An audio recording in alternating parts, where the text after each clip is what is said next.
recite the Veda, and the topic was on scriptures, and scriptures weren't quoted.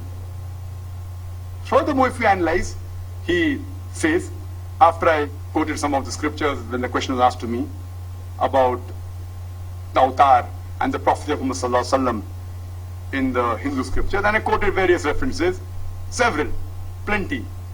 Not that I had learned it in my last life, I learned in this life only. Reference, chapter number, verse number. After that, people appreciated the answer. Then he said, oh, that is good. See, Dr. Zakir Naik is quoting the Vedas. That means Veda is true. So all Muslims should believe in the Vedas. They should not believe it's a book of the kafir. It's a book of the non-believers. Now, where did I say that Veda is the book of the non-believers? Did I say that? I quoted things of the Vedas which are matching with the Quran. So if I agree with 2-3 statements of a human being, of an individual, that does not mean I believe in 100% of the statement. Suppose there is a person who is not a doctor and tells me that better Zakir, when you have a headache, you have to take crocin, you have to take paracetamol. I agree with him. That does not mean the treatment he gives me for tuberculosis will be right. The treatment he gives me for any other disease will be right. Asthma, diabetes will be right. He is a layman. Fine, for headache he has given me the reply, paracetamol. It's matching with my knowledge. That doesn't mean if I agree with him, all his other treatment is also right. So similarly, as far as the Veda is concerned, whatever matches with the Quran, we have got no objection accepting that portion to be true. That doesn't mean the full Veda has to be true. And yet it is the book of the non-believers. Unless Shri Ravi Shankar accepts Islam, then I can say, and if all accept Islam, but it is a book of the non-believers. If I quote from Veda, that doesn't mean I agree 100% with the Veda. What I agree, I quote. I can quote thousands of verses which I disagree with, hundreds of them, but that was not the occasion.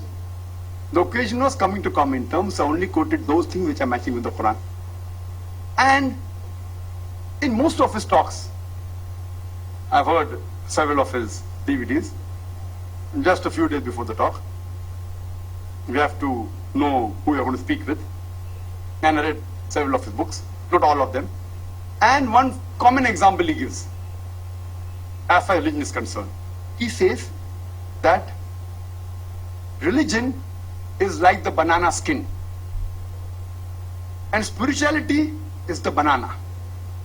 People hold on to the banana skin and throw away the banana. Very often he quotes this in many of his talks, that the banana skin is like religion and the banana is spirituality. People hold on to the banana skin and throw away the banana, indicating that, people hold on to the rituals of the religions and they throw away the main essence, the banana. They throw it away and they hold on to the rituals, the religion. Therefore, don't hold on to the rituals. Understand the main aspect. This is the argument that he gives, which is, again, on the face of it, very logical. According to me, kutarka. At least as far as Islam is concerned. And when you're discussing, always prefer agreeing and then proving him wrong rather than saying he's wrong. If I say no, he's wrong. So I said, okay, I agree with Shri Ravi Shankar that the banana skin is like the religion, the teaching of the religion. The banana is the main essence, the spirituality. He's saying people hold on to the skin and throw the banana. What they should do, they should throw the skin away and hold on to the banana. That's what he means. So I agree with you that the banana skin is the religion and banana is the spirituality.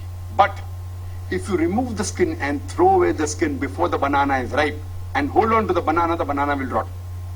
The purpose of the skin is to protect the banana till the time the banana is ripe.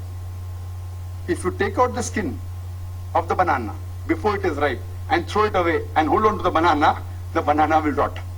Either you'll have to have the raw banana, which will cause problems to you, or if you hold on to the banana without the skin, the banana will rot.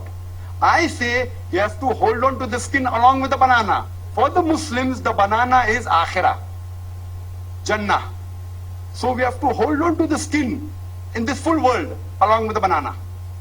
In the akhirah, next life, throw away the skin, because these rules mentioned in the Quran are only for human beings in this world. In the next life, we'll have a different rule.